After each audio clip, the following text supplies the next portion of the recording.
এবং গণভোট গণভোটে যাওয়ার সিদ্ধান্ত প্রাথমিকভাবে বিএনপি দিয়েছে এবং তারেক রহমান সাহেব বলছেন হাতে ভোট দিতে। আমরা মনে করি সেজন্য গণভোট ব্যাপকভাবে জয়যুক্ত হয়েছে। সেই হিসাবে গণভোটের রায়ের আলোকে এই সংবিধান সংস্কার করাটা জরুরি এবং সেক্ষেত্রে সংবিধান সংস্কার পরিষদ হিসাবে তাদের ওত নেওয়াটাও ছিল জরুরি। এখন তারা বলছেন যে সংবিধানে শুধু সংসদ সদস্যদের শপথের কথা বলা আছে, কিন্তু আপনার এই সংস্কার পরিষদ হিসাবে ওত নেওয়ার কথা বলা নেই। যেই সংবিধানের কথা তারা বলছেন সেই সংবিধান বলা আছে সংসদ ভেঙে গেলে পরবর্তী 90 দিনের মধ্যে নির্বাচন, তাতে 7ই নভেম্বর 2024-এর মধ্যে হওয়ার কথা, 25-এ না 7ই নভেম্বর 2024 হওয়ার কথা। ইয়েস, সংবিধান মোতাবেক প্রথম 90 দিন, ভেঙে যাওয়ার পর 90 দিনের মধ্যে। তারপরে আসেন যদি কোনো কারণে 90 দিনে না হয় তাহলে আরও 90 দিন, সেক্ষেত্রে ফেব্রুয়ারি 7, 2024 এর মধ্যে নির্বাচন হয়ে যাওয়ার কথা। সেটা তো হয় নাই। তারপরে কি সংবিধান পারমিট করে যে আপনাদের যখন মন চায় তখন নির্বাচন করবেন? Of course not. তাহলে 2026-এর ফেব্রুয়ারিতে যে নির্বাচনটা হয়েছে সেটা ওই সংবিধান মোতাবেক হয় নাই বলে আমি নিশ্চিত করে বলতে পারি। তো যেহেতু সংবিধান মোতাবেক আপনার নির্বাচন হয়নি, সুতরাং সংবিধান মোতাবেক কি শপথের কথাটা কেন আসছে? সিদ্ধান্ত দিয়েছে অন্তর্বর্তীকালীন সরকার এবং অন্তর্বর্তীকালীন সরকার যে ডেট অ্যান্ড টাইম দিয়েছে সেই মোতাবেক নির্বাচন হয়েছে। অর্থাৎ আপনি বলতে পারেন অন্তর্বর্তীকালীন সরকারের অন্তর্বর্তীকালীন সংবিধান মোতাবেক নির্বাচন, এবং এইটাকে যদি অন্তর্বর্তীকালীন সরকারের অন্তর্বর্তীকালীন সংবিধান হিসেবে মেনে নেন ঠিক তখনই এই নির্বাচনটা জাস্টিফাইড হবে। আদারওয়াইজ ওই সংবিধানের কথা বললে এই নির্বাচনটার বৈধতা নিয়ে প্রশ্ন আসবে। তাহলে আপনি চিন্তা মনে করছেন যে আগামীতে এই নির্বাচনের বৈধতা নিয়ে প্রশ্ন আসতে পারে আমি মনে করি, কারণ এটা তো আমি এখন বলছি না, আমি আরও আগে বলছি। 2 নম্বর, যেই গণভোট পক্ষে আপনারা মত দিলেন, গণভোটের উদ্যোক্তাও বিএনপি, যে বিতর্ক হয়েছিল শুধু এইটুক যে নির্বাচনের আগে গণভোট নাকি একই দিনে। সেখানে বিএনপির দাবি ছিল সংসদ এবং গণভোটের নির্বাচন একই দিনে, এবং ফাইনালি সেটাই এক্সিকিউট হয়েছে। এখন যেহেতু হায়ের পক্ষে আপনারা মত দিয়েছেন এবং জনরায়কে মেনে নিতে হয়। যদি মেনে না নেন, যদি সেই মতো শপথ নিয়ে এটা কার্যকর করার স্টেপ না নেন, সেটার কনসিকুয়েন্স কি হবে সময় বলবে। আমরা ইন অ্যাডভান্স কিছু বলতে পারবো না। তাহলে আপনি কি বিএনপির জন্য সামনে কোনো খারাপ কিছু অপেক্ষা করছে সেটা ইঙ্গিত দিচ্ছেন? আমি খারাপ ভালো কিছু মানে প্রত্যেকটা ঘটনারই একটা পার্শ্ব প্রতিক্রিয়া আছে, সাইড এফেক্ট। তো এটা তো জনগণের রায়, জনগণ রাফলি প্রায় 7 কোটি লোকে ভোট দিছে গণভোটে, 4,50,00,000 সম্ভবত পক্ষে, হায়ের পক্ষে। তো এটা জনরায়, এবং জনরায় জামাত অলরেডি শপথ নিয়ে নিছে। কালকে তো পার্লামেন্টে নিয়ে বিতর্ক শুরু হবে যে জনরায়ের পক্ষে আমরা শপথ নিয়েছি, আপনারা নিচ্ছেন না কেন, এটা কি জনগণের সাথে বিট্রে করা হচ্ছে কি না, এইসব বিতর্ক পার্লামেন্টে শুরু হবে। তো পার্লামেন্টটা যদি এই আলোচনা শুরু হয়, জমজমাট হয়, বিতর্ক প্রতিযোগিতা চলে, তাহলে আমরা একটা জায়গায় পৌঁছাইতে পারি। কেননা জনগণের রায়ের পক্ষে সবাই থাকবে, জনরায়ের পক্ষে। সুতরাং এটা আমি মনে করি যে যদি আমরা সুস্থ রাজনীতি চাই তাহলে এই জনরায় গণভোটের পক্ষে যাহান সেটাকে মেনে নিয়ে আমার মনে হয় সংস্কারে হাত দেওয়া উচিত। তা না হইলে যারা নির্বাচিত হয়ে গেছেন সেটা নিয়েই প্রশ্ন উঠতে পারে যে কোনো সময়। তাহলে বিএনপিকে আপনি বলছেন জনগণের যে এই জিনিসটা দিয়েছে তার সাথে তারা কিছুটা যদি বলি বেইমানি বা তাদের সাথে সহজ বাংলা কি বলা যায়, একটু ভদ্র বাংলা কি এটাকে আপনি ওইভাবে না বলে এটা বলতে পারেন এই যে প্রতিশ্রুতি ভঙ্গ করা টু সাম এক্সটেন্ট, কারণ এটা একটা প্রতিশ্রুতি। এবং আপনারাও বলছিলেন যে হায়ের পক্ষে ভোট দিতে, তা হায়ের পক্ষে ভোট দিলে কি হবে? সংবিধান সংস্কার হবে গণভোটের আলোকে। এই যে প্রতিশ্রুতি দিচ্ছেন জনগণের কাছে, তাহলে জনগণের সাথে আপনাদের এখন ওত নিয়ে শপথ নিয়ে সংবিধান সংস্কার পরিষদের শপথ নিয়ে এই সংস্কার কাজে হাত না দেন, তাহলে প্রাথমিকভাবে ধরে নেওয়া হবে যে জনগণের সাথে কি আপনারা প্রতিশ্রুতি ভঙ্গ করছেন কিনা সেই প্রশ্নটা চলে আসবে। Thank you very much. কিন্তু তারা তো জুলাই সনদ বাস্তবায়ন করবে, যেগুলিতে সবাই একমত হয়েছে, যেগুলি তারা নোট অফ ডিসেন্ট আছে, সেগুলি তো গণভোট হওয়ার পর গণভোটে কিন্তু 4টা দফায় চুরাশিটা সংস্কারের কথাই বলা আছে। আপনি যখন হ্যাঁ আর নাতে চলে যাবেন তখন আপনি আর ওভাবে আলাদা করতে পারবেন না। তা আমার নোট অফ ডিসেন্টের কি হবে? নোট অফ দেখুন, বিএনপি 2/3 আসনে জিতেছে, যেটা আমরা নিম্নকক্ষ বলছি, এবং তারা তো একমত যে আমরা কিছু সংস্কার করব, এবং জুলাই সনদের ব্যাপারে তারা স্বাক্ষরও করেছে, এবং সংস্কারের ব্যাপারে তো কারো দ্বিমত নাই যাতে স্বৈরাচার আর ফিরে না আসে। সেক্ষেত্রে তো বিএনপি 31 দফা দিয়েছে সবার আগে, এবং তারা কিন্তু আপনি দেখুন, যদি জুলাই সনদের ভিত্তিতে তাদের ইশতেহার তৈরি করত, তাহলে কিন্তু একরকম আপনি বলতে পারতেন আপনি তো জুলাই সনদের ভিত্তিতে ইশতেহার করে নির্বাচিত হয়ে এলেন। তারা কিন্তু তাদের ওই 31 দফার ভিত্তিতেই ইশতেহার প্রণয়ন করেছে, এবং সেখানে এই এটা স্বাক্ষরের পরেও তারা সেই জুলাই 31 দফার উপরে করেছে, এবং সেখানে কিন্তু তারা বলেছে আনুপাতিক হারে উচ্চকক্ষে আসন বরাদ্দ হবে।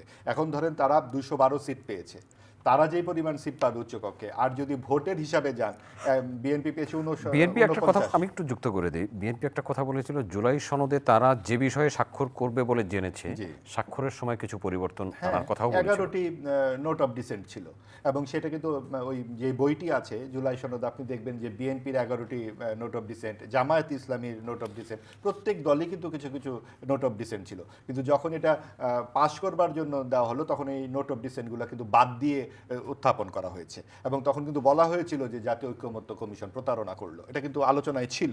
তারপরেও যেহেতু নির্বাচনটা খুব জরুরি এবং নানানভাবে নির্বাচনে পৌঁছানো দরকার ছিল, সেই ক্ষেত্রে জনগণের ম্যান্ডেট কি বলে সেই ব্যাপারেই বিএনপি বেশি উৎসাহী ছিল, এবং তারা নির্বাচিত হয়ে আসবার পর এখন উচ্চ কক্ষের বিষয়ে কিন্তু একটা চিন্তা ভাবনার সময় এসেছে।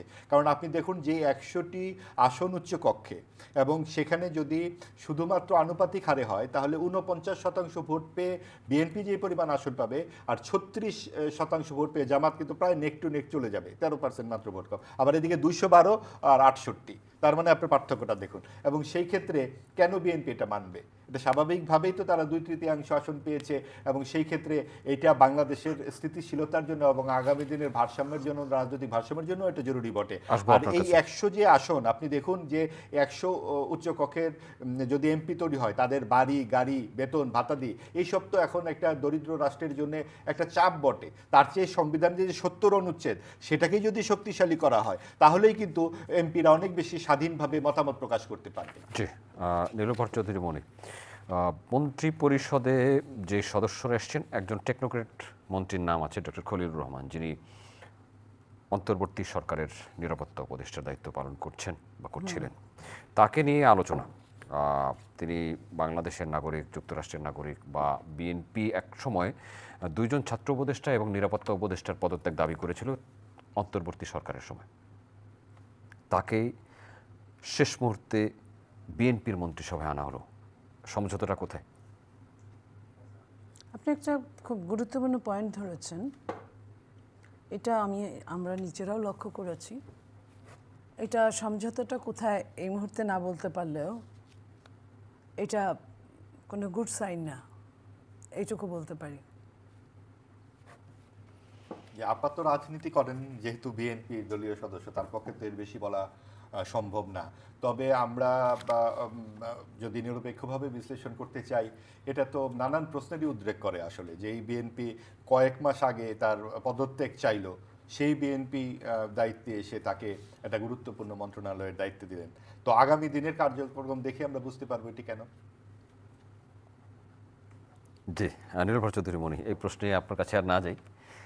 মন্ত্রী পরিষদের সদস্যরা, আমরা 2001-06 মেয়াদে যে মন্ত্রীরা ছিলেন, তারা অনেকেই এবারের মন্ত্রিসভায় নেই।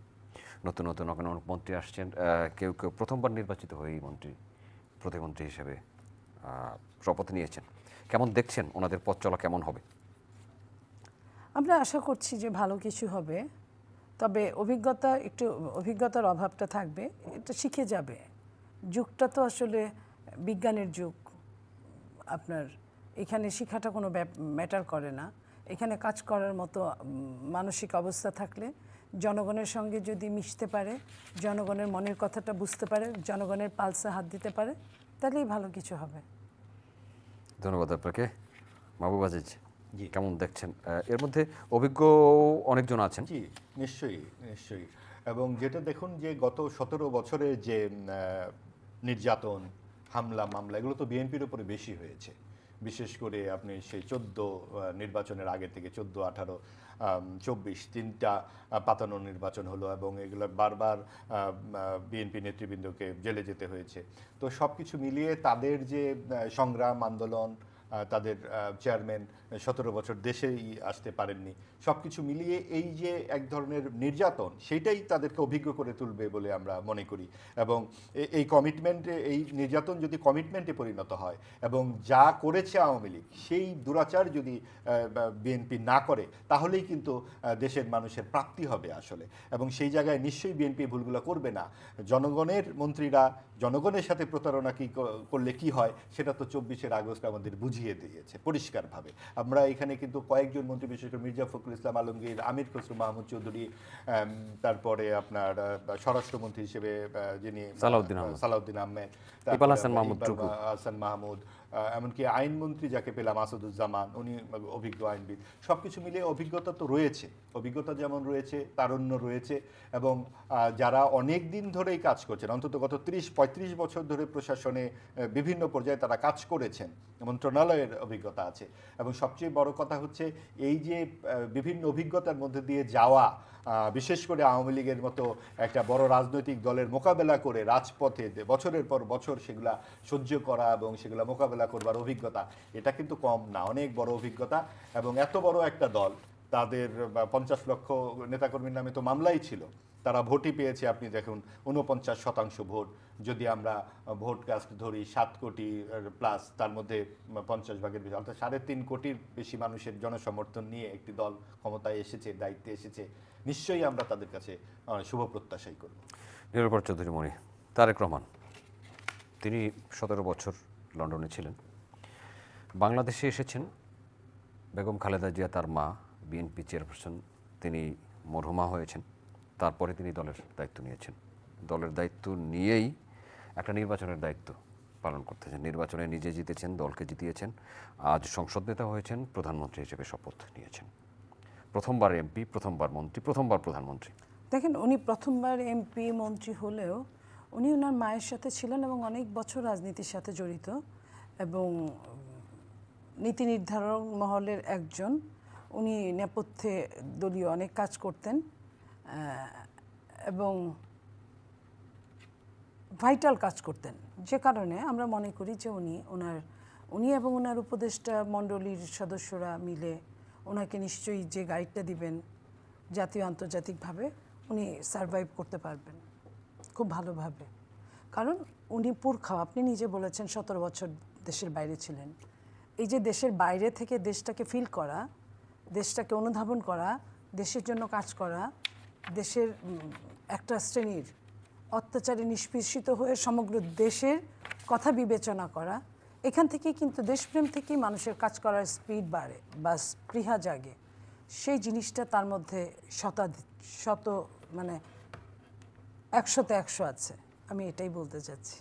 ধন্যবাদ। মাহবুব আজিজ, এই সরকারের সামনে চ্যালেঞ্জ কি মন্ত্রিসভার কাছে, মন্ত্রিসভার সামনে চ্যালেঞ্জ কি? সবচেয়ে বড় চ্যালেঞ্জ আসলে রাজনৈতিক যে পরিস্থিতি আমরা দেখতে পাচ্ছি, এই পরিস্থিতি যা গত 18 মাসে কিছু নতুন নতুন বাস্তবতা তৈরি করেছে, মব সন্ত্রাস, আইনের শাসনের অনুপস্থিতি এবং আইন নিজের হাতে তুলে নেওয়া যে প্রবণতা, এইগুলো কিন্তু আমাদের দেশে একেবারে নতুন ছিল। এবং আমরা দেখেছি যে সরকার বিভিন্ন ব্যাপারে নির্বিকার থাকে, পিক অ্যান্ড চুজ করে। ধানমন্ডির 32 নম্বর ভেঙে যায়, সরকার নির্বিকার থাকে, সেখানে বুলডোজার চলে যায়, 3 দফায় যায়, সরকার দায়িত্ব নেয় না। মুক্তিযুদ্ধের ভাস্কর্য ভাঙা হয়, মাজার ভাঙা হয়, অনর্গল একের পর এক ইতিহাস বিকৃতি ঘটে। বিসিএস পরীক্ষায় মুক্তিযুদ্ধ হয়ে যায় প্রতিরোধ যুদ্ধ, পাকিস্তান হয়ে যায় হানাদার বাহিনী। কাজে এই রকম একটা পরিস্থিতিতে আমরা ইসলামিক বা সাম্প্রদায়িক বিভিন্ন শক্তিকে মাথাচাড়া দিয়ে উঠতে দেখলাম। আমরা যেই দল 4-7% ভোট পেয়েছিল গ্রাহ্য নির্বাচনগুলোতে, সর্বশেষ যে নির্বাচন, গ্রাহ্য নির্বাচন বলি 2008 সালে পেয়েছিল 2টি আসন, সেই জামাত ইসলামী প্রায় ঘাড়ে নিঃশ্বাস ফেলেছে কিন্তু বিএনপি। কাজে এই যে রাজনৈতিক যে পালাবদল ঘটে গেছে বাংলাদেশে, এই পালাবদলে বিএনপিকে আগামী দিনে কিন্তু ঘরের ভেতরে এবং ঘরের বাইরে, অর্থাৎ সংসদের ভেতরে একদিকে জামাতকে সামলাতে হবে, সংসদের বাইরে কিন্তু আওয়ামী লীগকে সামলাতে হবে। আওয়ামী লীগের যে স্বৈরাচারী শাসকরা দেশের বাইরে চলে গেছে, এরাই কিন্তু পুরো আওয়ামী লীগ নয়। তাদের একটা বিপুল সংখ্যক কর্মী সমর্থক দেশে রয়ে গেছে এবং তারা কিন্তু সমাজে ফেরত আসবে এবং আসতে শুরু করেছে। এবং সেটা কিন্তু তারেক রহমান সাহেব নিজেও বলেছেন যে শেখ হাসিনার ছেলেমেয়েরা যদি রাজনীতিতে আসতে চায় এবং সেটা যদি জনগণ পছন্দ করে বা সায় দেয় তাহলে তো যে কারোরই অধিকার আছে। অর্থাৎ তার মধ্যে একটা ইতিবাচক দৃষ্টিভঙ্গি আছে যে প্রতিহিংসার রাজনীতি থেকে সরে আসতে হবে। এই প্রতিহিংসার রাজনীতি যেটা আমরা 18 মাস দেখেছি সেখান থেকে অবশ্যই বিএনপি সরে আসবে, কারণ সবাইকে নিয়েই তো বাংলাদেশ। তারেক রহমান এও বলেছেন তার বক্তৃতায়, যেটা আমরা অনেক দিনের মধ্যে আমাদের বাংলাদেশের একজন রাষ্ট্র নেতার মুখ থেকে শুনেছি, যে সকল ধর্ম, মত, এমনকি বিশ্বাস অবিশ্বাসী, সংশয়বাদী, পাহাড়ি, সকলের সমান মর্যাদা আছে দেশে। এটা কিন্তু অনেক গুরুত্বপূর্ণ একটি কথা। বিশ্বাস অবিশ্বাসী, সংশয়বাদী, অর্থাৎ সকলের মর্যাদা থাকবে দেশে। এটা অবশ্যই তিনি বুঝে জেনে এবং বিভিন্ন ইতিহাস ঘেঁটে কথাটি বলেছেন। এবং এই যে মানুষের মর্যাদা যদি অক্ষুণ্ণ থাকে এবং সকলে যদি রাষ্ট্রের কাছে সমান আশ্রয় পায়, তখনই কিন্তু রাজনীতি একটা ইতিবাচক অর্থে একদম ঘুরে দাঁড়াবে। এবং সেটাই আমাদের প্রত্যাশা। এবং এই চ্যালেঞ্জটি বিএনপির প্রথম, যে আইনের শাসন প্রতিষ্ঠার চ্যালেঞ্জ। সরকারি প্রতিষ্ঠানগুলো ভেঙে গেছে, সেগুলোকে দাঁড় করানোর চ্যালেঞ্জ। আপনার অর্থনৈতিক পরিস্থিতি খুবই নুজ্জ, সেই সামনে রোজা, এইটা তো একদম একটা এসিড টেস্ট হবে, যে এই রোজার সময় তো একটা সিন্ডিকেটরা একদম মাথাচাড়া দিয়ে ওঠে। নিশ্চয়ই আমরা যেই সরকারের যে ব্যর্থতাগুলো সমালোচনা করি, একইভাবে আমরা ইতোমধ্যে দ্রব্যমূল্যর বৃদ্ধি ঘটেছে, ইতিবাচক ঘটনা আছে, কিন্তু সরকার কিন্তু নির্বাচনটা ভালোভাবে করে দিয়েছে। এবং নিরাপত্তার দায়িত্বে ছিলেন যারা, বিশেষ করে সেনাবাহিনী, তারা কিন্তু একটা অসাধারণ কাজ করেছে। কাজেই আগামীতেও দেশের প্রয়োজনে নিশ্চয়ই প্রধানমন্ত্রী, নবনির্বাচিত প্রধানমন্ত্রী তাদের সবাইকেই কাছে পাবেন এবং সবাই মিলেই এবং আপনি যেটা বললেন যে ইতিমধ্যেই দাম বাড়ানোর চেষ্টা তো সবসময়ই হয় এবং এটা তো নতুন না। সেটাকে কি করে সরকার লাগামে নিয়ে আসবেন, এবং এখানে আমাদের অনেক অভিজ্ঞ মন্ত্রীরা আছেন, আমরা তো তাকিয়ে আছি তাদের দিকে, এবং এত বড় গণরায় নিয়ে তারা গেছে। ধন্যবাদ নীলোফার চৌধুরী মনি। একটা ব্যক্তিগত প্রশ্ন করি, আপনি সংসদ সদস্য হিসেবে মনোনয়ন দাবি করেছিলেন, জি। পাননি।